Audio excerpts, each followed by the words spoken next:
Hey brother, if you clicked on this video, it means that you want to be able to meet new, down-to-earth, attractive, loving women so that you can find love yourself, find a woman to give back to you as much as you have to give in a relationship.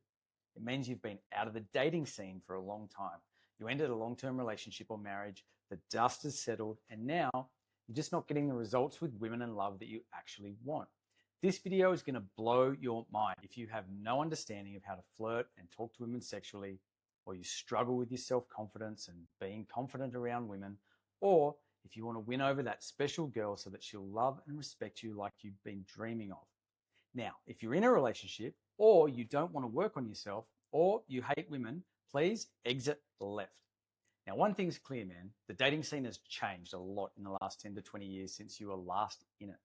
There are many dating apps today like Hinge, Bumble, and Tinder. And for guys like us who are more old school, it's confusing. We grew up before social media took over, and I felt exactly like that after my divorce. I felt lost, and I thought, what if I'm a loser now who will never get this right? What if I stay lonely and miserable forever? Don't worry, man. In this video, I'm going to clear up all of those false beliefs. I'll show you exactly how I met almost 30 new potential girlfriends, and from that, found a loyal, loving, gorgeous, and smart girlfriend who comes from a loving family as a divorced dad in the late 40s who's been through hell and back with women. And trust me, man, if I can do it, then so can you. So let's get into it. For those who haven't met me yet, I'm Dan. I work with lots of men over 40 who never got it right with their women and relationships and now find themselves single, alone, and wondering how to figure it all out. I've helped many multiple men find their perfect match in under 4 months. So quickly, just about me. I was always the guy who wanted women, but I didn't know what to do. I was paralyzed with intense fear of rejection, which kept me stuck. And I always looked at gorgeous women from afar, and I wanted to be the man that they were interested in. Instead, I was the man who said, I've got no problem talking to women, but had precisely zero idea how to press the sexual attraction buttons in women and move from a harmless friend to the desirable, exciting lover I wanted to be. I constantly thought I wasn't good enough. I wasn't tall enough. I wasn't rich enough. Didn't drive a cool enough car. Didn't surf. My hair wasn't long enough. Didn't wear the right clothes. I thought I just wasn't desirable in the way other guys I saw having no problems attracting women seemed to be. Women just didn't seem to notice me. And on the odd occasion that I'd try to talk to a pretty girl in a bar, I would often get brutally rejected or looked at like I was a weirdo or a creep, or the worst, completely blanked and ignored. This just sent me deeper into my fears and frustration. And honestly, man, it paralyzed me further. I would go out to bars and clubs and see all these wonderful women I wanted to meet, but I was paralyzed to the point that after so many years of hating myself for my failures, even if a cute woman was looking at me, the horrible truth, man, was I didn't believe in myself enough to realize that she could actually be interested. I might even think something like, what's she looking at, in an angry way? I didn't know what to do, man, or how to handle all the secret, powerful, negative feelings and emotions within me. And so as a result, I couldn't take the necessary action to go and meet her or create that fun, flirty, sexual vibe that I wanted from women like that. The desire never went away. In fact, it got stronger. But the paralysis became like a straitjacket. And it made me a little angry, to be honest, man. I thought, this isn't fair. And how can I win here? The game's rigged against me. And that anger came out in strange ways, including sometimes towards women. Sometimes treating women like they did something to me. I didn't realize it, but I was blaming women and everything else, but I never told anyone how I felt. It was my big, dark secret that I was ashamed as hell about how much I was not the hot, attractive guy that I so desperately wanted to be and how badly I wanted to fix it. And one of the things I feared would happen the most if I talked about it was if I told anyone how I really felt. It would invite a massive spotlight onto me and magnify in excruciating, searing pain all the ways in which I wasn't good enough. And I didn't want to hear it. It was too painful. You see, I'd been repeating to myself endlessly and silently in my self-talk that I wasn't good enough and there was nothing I could do about it. And the thought of hearing someone else say, you're too short, too ugly, too disabled, your body's faulty, no girl will ever love you, that's what I was most fearful of being told. So I hid. I hid and I pushed it all down inside. I pretended and I put on a brave face. Bro, so many people loved me, but I didn't really care. All I wanted was to have the women I was attracted to be attracted to me back. I felt like they owed me this for all the pain that I'd suffered. Now, fast forward 15, 20 years, And you know what my gorgeous girlfriend said to me just a few days ago? Dan, I fucking love your size. You're the perfect height for me. I had a tall guy once and I needed a chiropractor. She literally doesn't give a fuck and she's attracted to me, who I am, how I believe in myself, which came after working on everything about my beliefs, which were working against me. And when it comes to you specifically watching this and why you're not meeting the women you want or creating sexual desire in the women you're attracted to, or creating fun, flirty, exciting, loving relationships, well, man, there's lots of pieces in this puzzle. There's no one single fix, but if I had to choose the one biggest thing that's keeping you stuck, the one biggest thing that's influencing all the other pieces of the puzzle, then it's how you feel and think about yourself, how you value yourself, how you see yourself. All the things you secretly tell yourself every day that have become so automatic now, you probably don't even realize. You think about a cute girl or you see a beautiful woman and you think things like, I couldn't even make my wife happy. How could I make her happy? Or I could never get her. She's way out of my league. Or I'm not good looking enough for her. Or she wouldn't like me anyway. Or I can't tell her how I feel. She'll think I'm a creep or a weirdo. Or if I go and tell her I like her, she'll just reject me anyway. Or she won't like me. Now, why do you think those things as soon as you're faced with an attractive, gorgeous woman of your dreams? Why, man? Because that's what you think of you, and you think it all day, every day. And man, if you think those things about you, then how could anyone, including that pretty girl, also think anything different? Do you see now why you're stuck? You simply don't believe in yourself. You don't value yourself. You don't think you're worthy of that pretty girl. Is it any wonder then that you're paralyzed when it's time to act with killer confidence? Is it any wonder you keep being nice and polite and keeping yourself well in the safe zone and hiding the friend zone?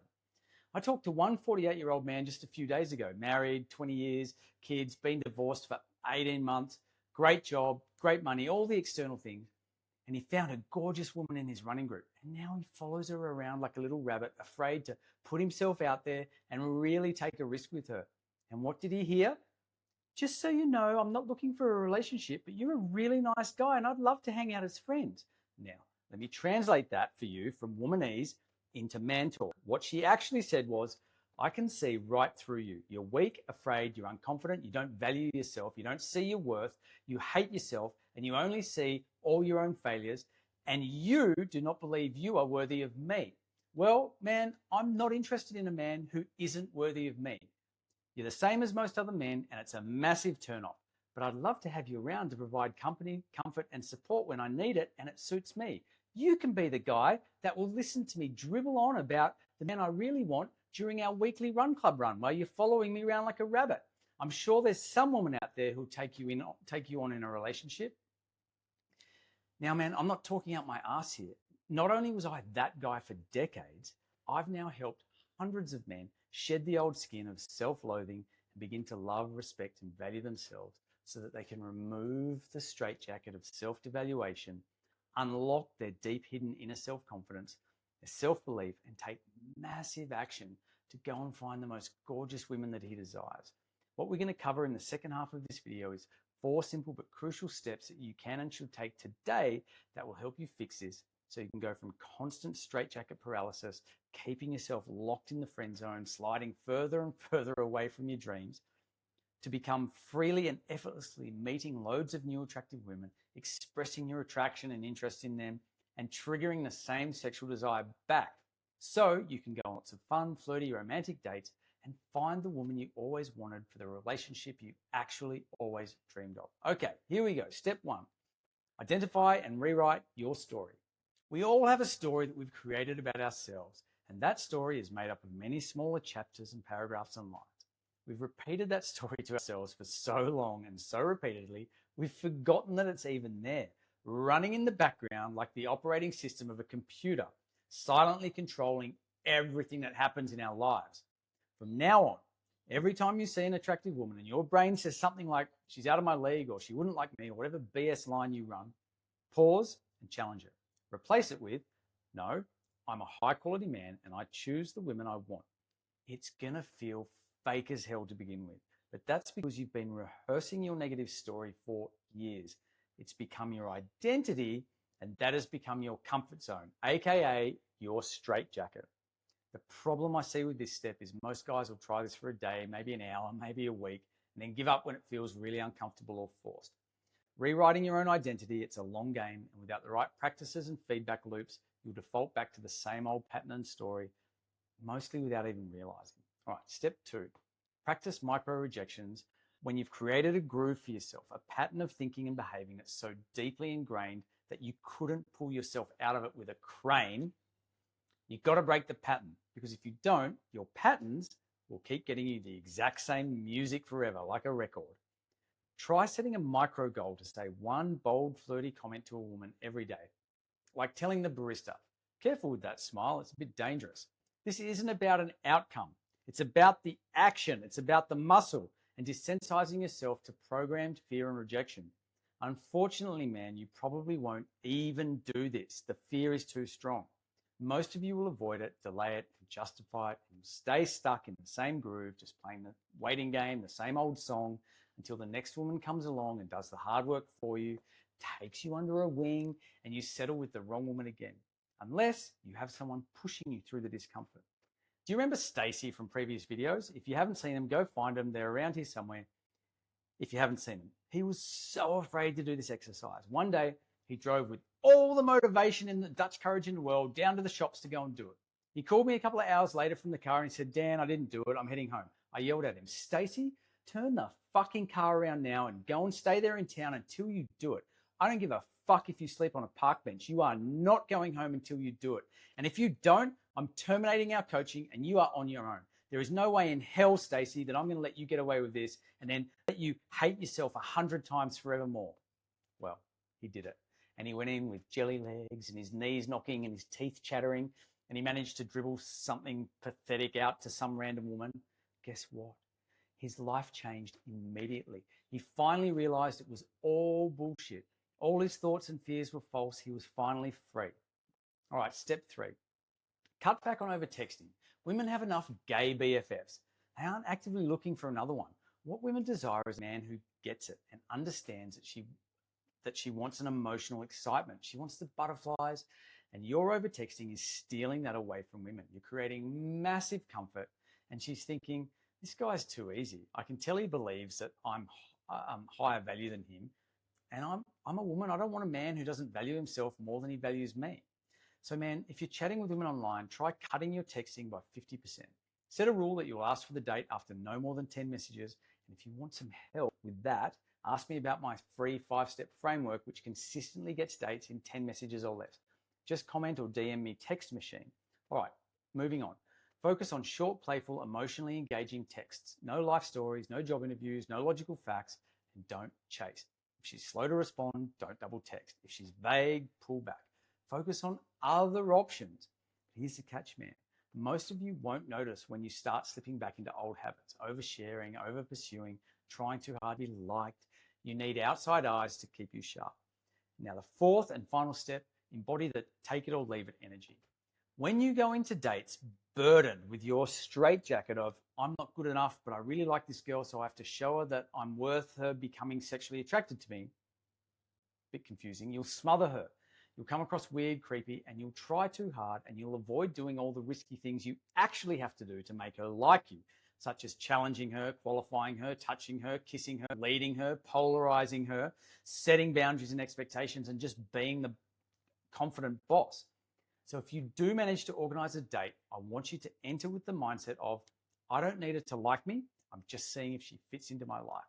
This is a subtle but powerful change, and it will change your body language, your eye contact, your entire vibe, allowing that juicy, exciting sexual tension to vibrate within your interaction and date. This step is one of the hardest to master because deep down, most men are terrified of not being chosen. Men will say they get it, but they won't live it because their old fears will take over. Now, I've done this long enough to know there's no magic pill. If you don't change something, nothing changes. And change takes work. And if you're not willing to work on this, then adios, amigo. I really don't want you around. Because every single one of these steps works if you do the work. And that means facing the fear and discomfort and leaning into it with passion and enthusiasm, heart in your mouth, knees knocking, teeth chattering, because on the other side of fear is joy. But here's why these simple steps fail for most men. They don't know when they're slipping back into old habits. The desire for a warm, soft comfort is too strong, and they can't escape the pull like a black hole. They avoid discomfort even when they say they're pushing through. And these men don't have someone calling out their excuses when the fear kicks in. And that's why most men stay stuck for years, decades, or life. They need someone who knows this game inside out, who can see all the blind spots, call them out on their BS, and hold them accountable until the excuses and self-doubt are washed away. That's what I do. That's why my men win. So if you're ready to stop wasting time, stop hoping it'll magically fix itself, and start building the love and life you truly want, and you're prepared to hit the trenches out of self-love and self-respect, then reach out, man. Because the difference between failure and success is simple. There's no try, there is only do or do not. And I'd love you to try these steps alone because they work. But if you want me to guide you, help you, push you, and keep you locked in, then I'd love to do that also. And honestly, the guys who accept support and help get results 10x to infinity x times faster than the guys who try to do it alone. Because on your own, you just start believing in your own bullshit, man, and whoosh, back into your old patterns. I see it day in and day out. All right, guys, that's all for today. If you're 40 to 55, went through a tough divorce or breakup after a long relationship, you stop loving and respecting yourself, and you feel stuck trying to meet new women for love because you fear rejection, feel paralyzed, straitjacket, and you're just doing the same old things with the same old results, I can help. I've found an amazing woman for me, and I've guided other men in your situation to meet lots of new amazing women, find amazing girlfriends in sometimes as little as 2 or 3 or 4 months. Check the first link in the description below. When you click it, the process takes literally 7 seconds, and you can book a complimentary, obligation-free one-on-one coaching session with me. See if you're cut out for the Real Men's Dating Academy, which is a place where you will discover how to easily meet new women for love for life. Peace, brother. I love you. Godspeed, and I'm going to see you in the next one.